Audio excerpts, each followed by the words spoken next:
సిద్దిపేట జిల్లా హుస్నాబాద్లో హనుమాన్ భక్తుడిపై ఓ excise constable దాడి చేయడం కలకలం రేపింది. పట్టణంలోని ఓ వైన్స్ పర్మిట్ రూమ్లో పనిచేస్తున్న ఓ స్వామిపై గ్లాసులు అడిగితే డబ్బులు ఇవ్వమన్నందుకు ఎక్సైజ్ కానిస్టేబుల్ చేయి చేసుకున్నట్లు స్వాములు తెలిపారు.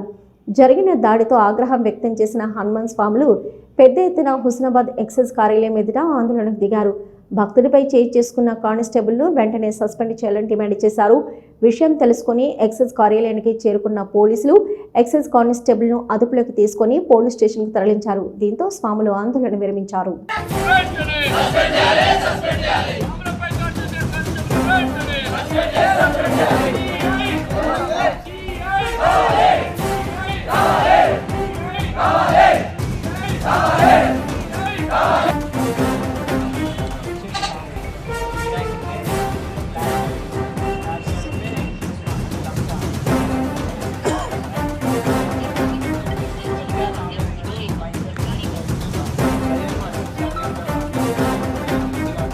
మొత్తం చెప్పండి సార్. నేనేసుకొని కామెంట్ రాయించుకొని అది చేసుకోండి సార్. పైన వీళ్ళు వస్తారు, దాంట్లో పనిచేసే ఓనర్లకు వెళ్తారు. కొంతమంది మా వాళ్ళు ఫోన్ చేసి చెప్పారు. ఆయన వచ్చి సార్ అట్లా మాట్లాడలేదంట. అది మనం తాగా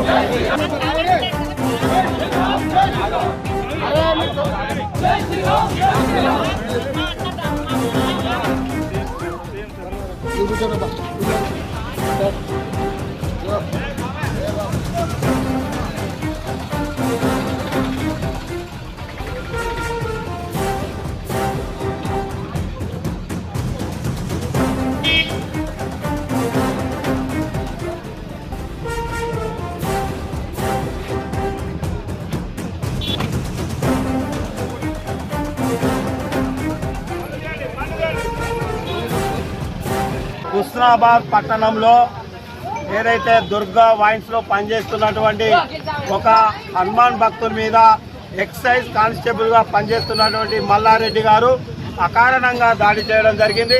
అది కానీ ఎక్సైజ్ డ్యూటీలో ఉండగా కూడా ఎక్సైజ్ వైన్స్లో తిరుక్కుంటూ బెల్ట్ షాపులలో పైసలు వసూలు చేసుకుంటూ గ్లాసులు ఇవ్వనందుకు ఒక హనుమాన్ భక్తుల మీద అకారణంగా దాడి చేయడం హుస్నాబాద్ ఏదైతే హనుమాన్ భక్త కమిటీ మేము తీవ్రంగా ఖండిస్తున్నాం. ఈరోజు ఎక్సైజ్ కార్యాలయం ముందు మేము ధర్నా చేస్తే ఎక్సైజ్ సిఐ పత్తా లేడు. హనుమాన్ భక్తుల మీద దాడి చేసిన ఆయన మీద 24 గంటల్లో సివిల్ పోలీసులు కానీ ఎక్సైజ్ పోలీసులు కానీ చర్యలు తీసుకోకుంటే రేపు హుస్నాబాద్ పట్టణ బంద్కు కూడా ఏదైతే హనుమాన్ స్వాములు మొత్తం కూడా బంద్కు పిలిపిస్తున్నామని కూడా